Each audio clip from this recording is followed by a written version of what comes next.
Kabupaten Aceh Jaya memang tak diragukan lagi memiliki pesona alam yang mempesona.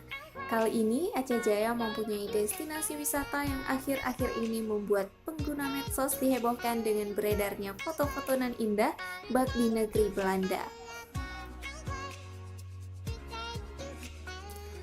Untuk tiket masuk ke taman tersebut hanya dikenakan biaya sebesar Rp10.000 per orangnya. Setelah itu, Anda bisa puas menikmatinya.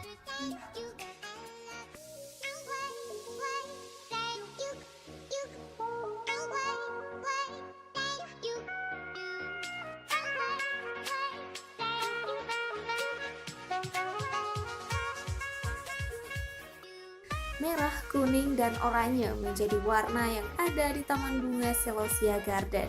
Taman Bunga Selosia menjadi destinasi wisata baru di Aceh Jaya.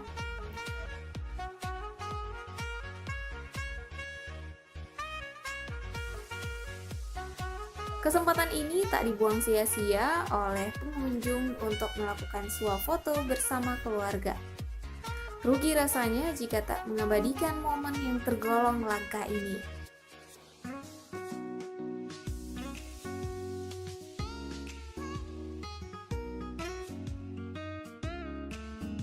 Tunggu apa lagi? Ajak saudara, keluarga maupun sahabat untuk berakhir pekan mengunjungi tempat yang sedang hits di Aceh Jaya ini.